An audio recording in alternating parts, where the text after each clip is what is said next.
Welcome back to the show. आप देख रहे हैं एक और सो। ब्रेक में हम काफ़ी वादे और वईद ले रहे थे डॉक्टर जौहरिया से। आपने सवाल पूछा था ब्रेक पे। जी, आप दवाइयों को कह रही थी, आपने टैबलेट्स का कहा था, और बहुत शुक्रिया सवाल की तारीफ करने के लिए। हमें अक्सर ये लगता है, अभी जैसे मैं आपको बड़ा थोड़ा सा लंबा सा सवाल आपसे कर लूँ, मैं अगर मुझे कोई गोलियां कहता है तो मैं कहता हूँ यार मल्टी वाइटामिन का वो डब्बा दे दे भाई, कौन सा अच्छा है, वो फार्मेसी वाले से मैंने पूछ लेना कौन सा अच्छा है, वो निकाल के एक डब्बी देगा, मैं वो खा लूंगा। लेकिन दो राहें हैं, एक तो मैं खुद चूज कर लूंगा, एक मैं नहीं खाऊंगा, कहूंगा यार इतनी दवाइयां खाकर ही अगर मैंने ठीक हो रहा तो आदत पड़ जाएगी। तो ये कॉन्सेप्ट अभी तक इरेज नहीं हुआ, इसके हवाले से बताइएगा। जो मल्टीविटामिन्स है ना आपके डेली, वो वैसे एज सच दवाइयों में नहीं आते, एक तो ये चीज़ है। और उनसे फर्क भी पड़ता है जो उनसे फर्क काफ़ी पड़ता है। आप देखें बहुत ज़्यादा ना लेना, आप एक दिन छोड़ लें, एक दिन ले लें, हाँ ऑल्टरनेट डेज पे लें, या 3 times a week ले लें। एक वीक अगर आप मैग्नीशियम ले रहे हैं, नेक्स्ट वीक आप जिंक ले लें, बीच में छोड़ के लें। जिन लोगों को आयरन डिफिशिएंसी, जैसे पाकिस्तानी ज़्यादातर अवाम में 2 डेफिशिएंसीज पाई जाती हैं, विटामिन डी डिफिशिएंसी और आयरन डिफिशिएंसी, और इसके असरात इन दोनों के स्किन पे ज़रूर आते हैं। कॉम्प्लेक्शन खराब होता है, पिगमेंटेशन खराब होती है, बाल गिरते हैं, स्किन जो है ना खराब होती है। तो ये दोनों तो हमें लेते रहना चाहिए और चेक भी कराते रहना चाहिए हमारी जो पॉपुलेशन है उसको। तो अगर तो आप में डिफिशिएंसी आई हो तो आप हर रोज़ लें, बाकायदा एक डोज लिखवा के प्रिस्क्राइब करा के, जितनी डिफिशिएंसी है उसके हिसाब से। और वो आप 3 महीने या 6 महीने ले के दोबारा टेस्ट करा के इंश्योर करें कि डिफिशिएंसी खत्म हो गई है। और जिन चीज़ों की डिफिशिएंसी नहीं है वो भी तो आपने पूरी तो करनी है। इन टैबलेट से क्या गुर्दों पे असर पड़ता है? क्योंकि ये देखिए अब मिलीग्राम्स की होती है, हम कहते हैं वो 1000 मिलीग्राम की गोली, ये तो खाएंगे तो किडनी तो फारिग हो जाएगी। फर्क पड़ता है इससे? मेटाबोलाइज तो किडनी और लिवर के थ्रू ही होता है, ठीक है ना। अब बेहतर तो ये होता है कि आप नेचुरल चीज़ें लें, मगर हम में से कौन है जो इतना, आप कहते हैं ना डेली यूज में आपके 5 types of vegetables, 5 types of fruit should be on your plate, तब आपकी वो सारी चीजें तो आप 10 डिफरेंट टाइप की चीज़ें रोजाना कहाँ से ले सकते हैं जो लाइफस्टाइल्स हैं आजकल। तो उसमें ये दूसरा ऑल्टरनेटिव यही है कि आप अपने ये मिनरल्स और विटामिन जो हैं ये लेते रहें। अच्छा, या तो बैलेंस डाइट रखें या ये लें। बहुत सारी हॉलीवुड एक्ट्रेसेस को मैंने डिफरेंट इंटरव्यूज़ में ही कहते हुए सुना है कि हमने कोई बोटॉक्स नहीं कराए हुए, हमने कुछ भी नहीं कराया हुआ, और वो बड़ी खूबसूरत लगती हैं। खूबसूरत इन अ सेंस कि बड़ी एक अच्छी साफ सी ग्लोइंग सी स्किन उनकी नजर आ रही है। She is one of those who hasn't done any surgery। कह रहे होते हैं हमने नहीं कराया कुछ भी, और अगर कह रहे हैं तो सच्ची कह रहे होंगे, क्योंकि वहाँ पे इन चीज़ों को बुरा भी नहीं मनाया जाता। तो जिसने कराया होता है वो मान लेता है कि हाँ मैंने कराया है, क्या करना है तुमने, मेरा बिगाड़ना है, जो बिगाड़ना बिगाड़ लो।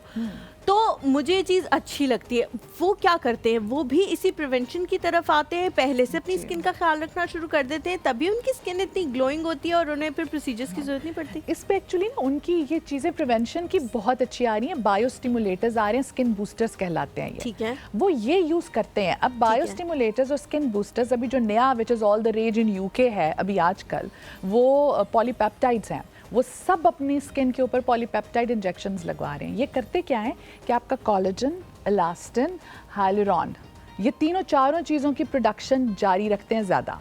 तो जब आपकी इतनी प्रोडक्शन हो रही है, जैसे एक यंगस्टर में हो रही है ना, एक टीनेजर है 20 साल का है, उसको जैसे हो रहा है वैसे ही 30s में 40s में वो स्टिमुलेटेड रखते हैं उसको। जौहरिया, देयर इज वन क्वेश्चन, मेरे साथ बहुत बदतमीजी हुई है पिछले दिनों। बदतमीजी ये हुई है कि देखिए मैंने तो सुनी सुनाई पे हाइलुरोनिक एसिड की दवाइयाँ लगा दी, मैंने कहा लोगों ने कहा हाइलुरोनिक एसिड लगाओ स्किन प्लम डम शाम बम होगी, हुई भी है, अच्छी भी लग रही थी, बहुत फिट है, नहीं हुई है। अब और हाँ और अब नई बदतमीजी शुरू कह रहे रेटिनॉल ज़्यादा बेहतर है। अब मुझे बताएं, देखिए हम एक अफोर्ड कर सकते हैं, ये इस महंगाई के दौर में हम दोनों में से कोई एक चीज़, या तो हाइलुरोनिक एसिड आप कर लें या आप रेटिनॉल कर लें। मैं दोनों जाके इम्तियाज से तो ले ही लूंगा, वो तो अलग बात है, लेकिन अच्छे डिस्काउंट रेट पे। But I want to use one thing, I am not one of those as a man, as a boy, मैं नहीं चाहता कि मैं 10-10 चीज़ें लगाऊं। मुझे कोई एक चीज़ बता दे, जैसे कि मैं, मुझे कहते हैं मॉइस्चराइजर पहले लगाया, मैं नहीं लगाता, मैं नहीं झूठ बोलता, मैं डायरेक्ट लगा के सीरम लगाता हूँ hyaluronic acid, that's it, that's my regime.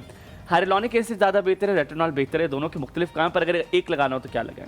मुश्किल में ये तो वो बात है कि बादाम ज़्यादा अच्छा है या पिस्ता? पिस्ता। अब मैं बता रहा ये वाली बात है, बेटा ज़्यादा अच्छा लगता है बेटी, ये वाली बात तो नहीं। दोनों के ना डिफरेंट है, उन दोनों के डोमेन्स डिफरेंट है, उन दोनों का फंक्शन डिफरेंट है।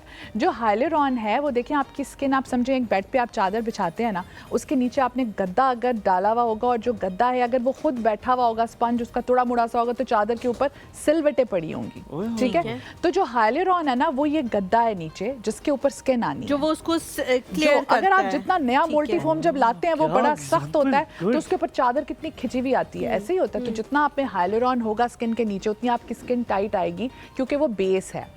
ठीक है। अच्छा, अब जो ऊपर चादर आप समझ लें है ना, उसको अफेक्ट कर रहा है रेटिनॉल, उसको उसकी रिसर्फेसिंग, उसकी जो है ना रिमॉडलिंग कर रहा है। स्किन ऐसा ओल्ड भी होती नहीं होना जाती है चाहिए वो ना कि कर- वो अच्छा, मैं चादर के बताता ऊपर से रंग ही उतरा हुआ हो। ये सवाल जो है ना, हाँ। ये जिसने पूछा है ना, उनको दिल करे वो भी लगाए। आपकी स्किन वैसे बड़ी हसीन है यार, आपको जरूरत नहीं होती, लेकिन रेटिनॉल कितना लगाए? वैसे 3 ड्रॉप्स मुझे होता है कि 3 ड्रॉप्स में लगा। रेटिनॉल कम होना चाहिए। पहले आप रेटिनॉइड से स्टार्ट करते हैं, बिकॉज हर स्किन को सूट नहीं करता। कुछ skins they tend to break out उससे, तो आप 1 या 2% रेटिनॉइड लगाएं पहले 1 मंथ, जब आप वो यूज़ कर लें उसके बाद यू शिफ्ट टू रेटिनॉल।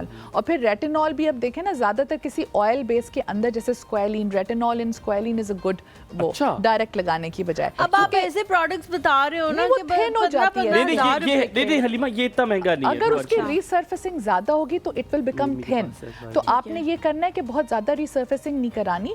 सो आप, आई वुड सजेस्ट, एक दिन रेटिनॉल लगाएं, एक दिन ना लगाएं, एक दिन रेटिनॉल लगाएं, तो एक फिर दिन ना बीच में लगाएं। जो हम गैप कर रहे हैं उसमें हम हाइलुरोनिक एसिड हाइलुरॉन लगाएं। तो आप हर वक्त लगा हर सकते वक्त हैं। Hyaluron in the morning, I think you should do Hyaluronic- it before sunblock.